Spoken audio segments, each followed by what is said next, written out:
guys, how are you all doing? So I thought, following on from last video, the toolbox tour, I thought I'd go for doing sort of my top 10 tools of the year. I've seen a fair few videos as well on YouTube of other guys doing the exact same thing, so I thought I'd do it as well. So basically, these are going to be the top 10 tools that I've bought across to 2023, and I've used them quite a lot, throughout the year, and I'll tell you obviously what I think about them, all that kind of stuff really.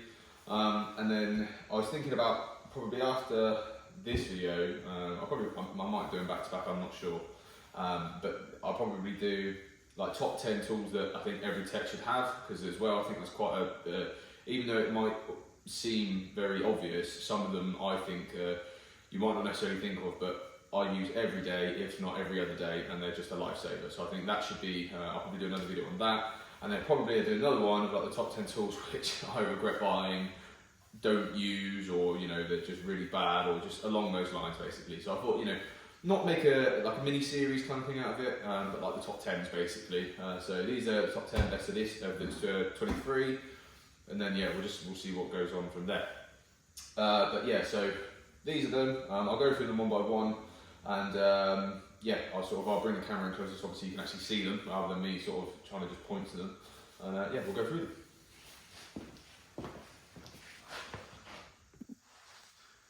Right, so I think that's going to be the best camera angle that I'm going to get. At the end of the video, I'll show you how I'm recording everything. It's the most jankiest setup. I think I'm going to have to invest in maybe a little tripod or something, because it's not going to work forever. And I mean, this video is definitely showing me that trying to get the angles is quite difficult. Anyway, we'll stick with it and we'll just go through them. So firstly, we'll start off from the left and go to the right. So firstly, we'll just start off with a fairly basic, so it's just 3/8 chrome sockets, deeps, and these are the Snap-on FDX ones. Now, I think they've been out for a while, but I bought them sort of beginning of the year, beginning of 23, and they're just a really good socket. Now, obviously, I use them on impacts, and you're not supposed to, but they're just, every bolt that's normal socket sometimes might slip off or anything like that. They just grip it, and they always undo it. Sometimes it's a little bit irritating because you get the nut stuck in the end, and you've got to like smack it down or put it back on the thread and pull it off. But I'd rather that and get the bolt off every time than it spin round and then it goes beyond the point and then you've got to either drill it or cut it or anything like that. So definitely in the top 10 for me. These aren't exactly in order. I wouldn't say it's like 1 to 10. I'm just going to go through them.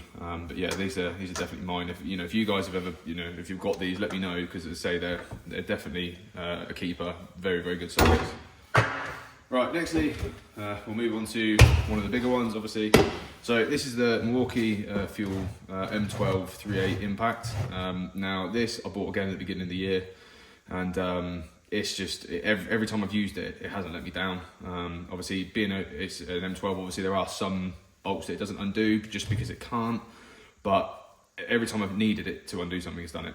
And obviously, you get the bigger batteries, just pop that over there. Smaller batteries makes it even smaller, gets it into more, tight, compact spaces, and it's just a beast of a little gun. Obviously, I've got the 18 volt 3/8, which is obviously great as well. But sometimes you just don't want a chunky gun to do it, and these are really light, really easy to hold in your hand. Now this compared to the Snap-on one, which I showed you in the other video, the 3/8 Snap-on one, that's good, the Snap-on one's good, but this is definitely a lot more powerful, 100%. If I need a bolt that I need to get undone, this undoes like exhaust bolts that are quite crusty, it undoes engine mount bolts. It's just really handy to have, especially when you're doing like timing belts, timing chains, engine mounts that go into the side of the block. Sometimes you can't get in there. You can just slide that down like that, get it in, and it's perfect. So yeah, definitely worth its value. Next one. Now these, so they're Snap-on long punches. I bought these I think in November or October maybe. Bought them as a set of 3, so the thicker one, thinner one, and then the demolition punch that I think I showed you in the other video. Didn't think I'd actually use these, but recently, within the last 2 weeks, I've done a couple of clutches and I couldn't get the drive shaft out. Now normally I'll just pop a lever bar on the edge of the shaft and it pops straight out, like most of you guys probably do. But these just weren't coming out. Now with this, I could slide it through the other end, so the other shaft come out, so either the near side or the off side, but then you can slide this through, and then hit the end, and it'll pop the end of the shaft out. And compared to like a regular punch, which is probably that long, maybe there, this obviously just got that bit of extra length, and even just getting the hammer on it, it's just easy to do. So yeah, definitely worth it as well. Next on to the long nose pliers that everybody talks about. So originally I bought the smaller set at the beginning of the year, and then used them quite a lot, so I thought I've got to get the bigger set. And then ever since I've got the bigger set, I don't really use that set anymore. But both of them are they are very, very good long nose pliers. I don't know if it's because they're just, everybody talks about them, so you kind of have to have them, but they're just really nice to use. It's just really simple, don't ever get stuck, always undo everything, really good grip. You probably know all about them anyway, and yeah, just a very good long nose set of pliers. All my other long nose set of pliers are pretty much redundant, I don't use them. These are now the ones that are the go-tos. Now this is a tool that you don't often use, but it's definitely worth it. So it's a sort of a CV joint remover off a shaft. So if ever you've got to do CV boots, obviously if you don't have a stretch boot and you're using like a proper boot, which I would always recommend to do, stretch boots are just shite, I don't ever like using them. And you don't want to take the shaft out because you don't want to lose gear oil, especially on autos, they're a pain to, obviously if you lose gear oil, you've got to put it back in. Just put this over it, so all of this unbolts. Your shaft then obviously goes through the end, you put your hub nut on the end there, clamp this down on the actual shaft, and then as you do up the hub nut, obviously it pulls the end across off the shaft, and then you can just undo it all, take your CV joint and put it to one side, take off your boot, put your boot back on, grease up your CV joint, and then obviously all you've got to do is tap it back on, rather than taking off the whole shaft, putting it in the vise, hitting it off that way. It's just so much easier, so much smoother. And the main reason I bought it was because I hated having to refill gearbox oil. I know it's such a minor little thing, but I hated doing it. So that's why it's up there. Now these flexi head long double-ended ring ratchet spanners. Now they're not the Snap-on version, because Snap-on versions are very expensive. These are just a cheapy brand, but I've given them quite a lot of abuse, especially the bigger sizes, the 18, 19, 17s, carrier bolts. Bellhousing bolts, anything like that a fairly large bolt, you would think that these would just give up and give way, but they're still intact, and this is after a year of use. And yeah, I just recommend them a lot. A lot of cars with rear carriers, they can sometimes, like the top carrier bolt can be a bit of a pain to get to, so you just get that on there. Like, you can't get a socket on there is what I mean, sorry. So you just get one of these on there and you just keep going, and it's easy. I mean, as well, when you get proper crusty bolts, you can obviously crack them off with the non-flex head version. But then you've got to get your ratchet spanner on there, and if it's a proper crusty bolt and your ratchet spanner's only that big, it does get a bit tiring after a while. As with these ones, it's just easy. I like them, so they're definitely up there. Next one is it's more of a torch. I think I've got 11 items. 1, 2, 3, 4, 5, 6, 7, 8, 9, 10. Yeah, I've got 11. Okay, so we'll count this as a bonus then. So this is just a head torch. Pretty, obvious what it is.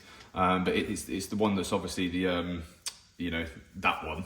I never used to wear head torches. I always thought you looked like a bit of a twat if you wore a head torch. But I just want to turn it off. Just turn off. Yeah.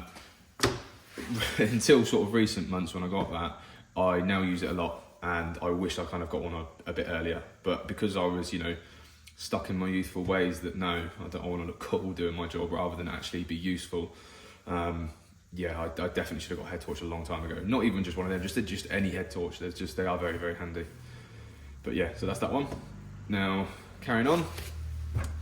Wire strippers. Now these are the Snap-on sort of,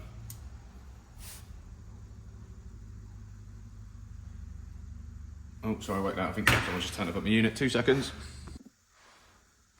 Right, there we are, sorry about that. Just had a customer turn up to pick up one of their cars. Thought I'd better turn this off rather than them think, what's he doing? He's not actually working on my car, all he does is look at his tools. Right, so, wire strippers. Snap-on ones are sort of, rather than your regular strippers that obviously you just do that and they pull open. These ones are more of a sort of, obviously they are spring-loaded, but then obviously you can pull the wire and just pull it straight down to you like that. And obviously if you'd imagine, if you're trying to do a repair behind a dash or anything like that, just obviously it's a bit awkward. You want to be able just to get in there, pull it, and that's it. You don't want to have to, faff around trying to get both like jaws on the wire and strip it. It's a pain. So yeah, definitely like these. I was a bit sort of umming and ahhing to begin with, because the other ones where they're spring loaded, the jaws, I think you probably know what I mean, the jaws are spring loaded. You just kind of do it, press them, and that's it, it strips. These, it's more of obviously your grip and you pull. Now, obviously, if you're on the wrong gauge of the wire, because obviously you've got all the different gauges, if you're on the wrong gauge, if you go smaller than it actually is, you're obviously going to break the wire and cut it, and then you're going to shorten the length of what you've got there. And obviously, if you don't have a lot there that you're trying to repair, that can be a pain. But I learned that the hard way. Before I just go in there and just strip it, but then sort of learned to actually check the gauge first and then strip after. So that's them. Now for this one, radiator, hose, picks, I guess you'd call them. I mean, they're not a new tool. Obviously, they've been out for years, and I never had them because I never thought I needed them. But again, it's something that I wish I got a lot sooner. Now I know Snap-on have updated these so that there's a sort of more like a ball joint end, a softer end, because this is quite a pointy end, and obviously you can go through hoses if you're not careful. But this long reach one especially, I use this all the time. Just when you're trying to get to a bottom rad hose or anything like that, it's just so much easier just to straight down, in, under, give it a little twist, roll around, and then it's just soft. It makes stuff a lot easier. So yeah, they're definitely up there. Now next one, 1/4 inch long ratchet, just a chrome handle. Again, something that I never really thought I'd need. I've got the shorter 1/4 inch ratchet. I use that all the time. I've had that for years and years, and I've got the flexi head ratchet, which again, years and years, love both of them.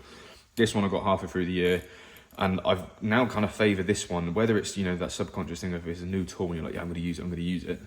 But I just prefer this one now. Just the little one, it's pretty much cut off there.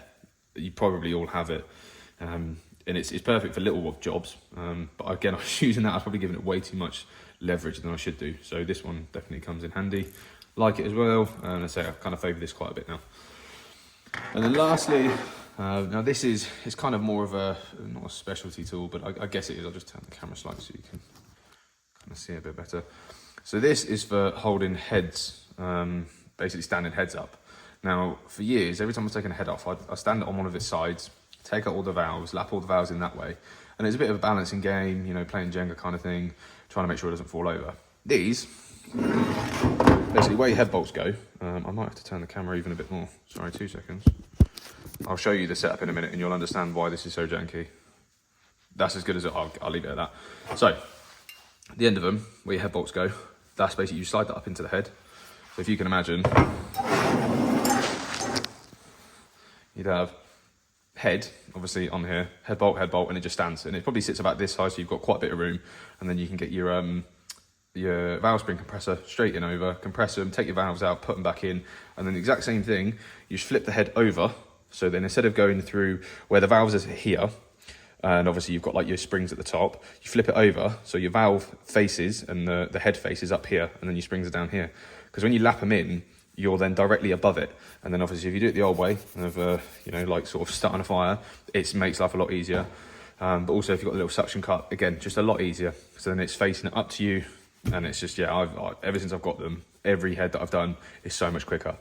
Especially when you're doing, say if it's got sort of 24 valves, it can take you a while to go through all the valves, especially when you've got to lap them all in. So you've obviously got to do fine, coarse, lap them all in, clean them all up, put them all in. Then you've got to do valve stem oil seals, put all the springs back in, all the collets. It takes a while. The head can take up to 2 hours, sometimes 3 if it's a real bad head and you've got to mess around with it. This, every head I've done is easily half hour, an hour, just because of, once you're in the rhythm, it's easy to do. You don't have to faff around trying to move everything. It's so much easier. But yeah, that's pretty much, I'll quickly just do a zoom out of obviously so you can see them. So that's all of them. So that's my sort of top 10, well, 11 for me, tools that I bought this year, and definitely worth their weight in gold for me. Now, as I said, I'll probably do another video on top 10 worst tools, or the most common used, anything like that. But yeah, let me know what you guys think. Let me know if you've got any of these tools. Let me know what you think of them. Let me know if you might say, that gun is terrible, or these grips, they're awful. Just let me know what you think. If you've got any suggestions of what tools might be better, let me know. If you've got any other ideas, what are your guys' top 10s? I like seeing comments. I know I don't get too many comments, but it's still nice to see, have a bit of interaction with you guys. So yeah, I definitely sort of enjoy the interaction with the comments and stuff. So yeah, keep them coming, and obviously if you can like and subscribe, obviously that does help me as well. But yeah, I'll quickly show you the setup that I'm doing so you can see what I'm working with. So what I do, obviously jack, it's a magnet. So I'll put, my phone's got a metal plate in the back behind the cover.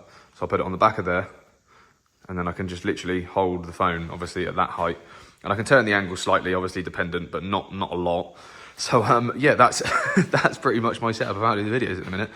Now, obviously, I want to try and get something a bit better, so then I can do a bit more better videos. Like, so for instance, this vehicle, well, this car is a Corsa, head gasket, very common on these. If I had a tripod, I can pretty much set it up at this angle, I'd say. And then obviously I can work away, and then you can watch me, obviously. I'll probably time lapse it, because it'd be a lot, I was watching like an hour's worth of work. It'd be quite boring. But then obviously I can get the head off, show you the head in the stand, if I've got to do valves on it. I don't think I do on this, actually. I think it's just a skimming and a head gasket. But you can see, you know, how I do it. So yeah, I think I might get a tripod. Will make life a lot easier. But yeah, that's pretty much it. Let me know, again, let me know what you guys think of everything. And obviously, if you are enjoying these videos still, and I will carry on doing them, I'll probably want to get a bit more into, yeah, sort of doing the mechanical side of stuff. But I think, again, need a tripod for that, because tools, after a while, as much as I love watching tools, I'm not too sure if it's everyone's cup of tea. So yeah, but anyway, that's it from me. Thanks very much for watching, and have a lovely day.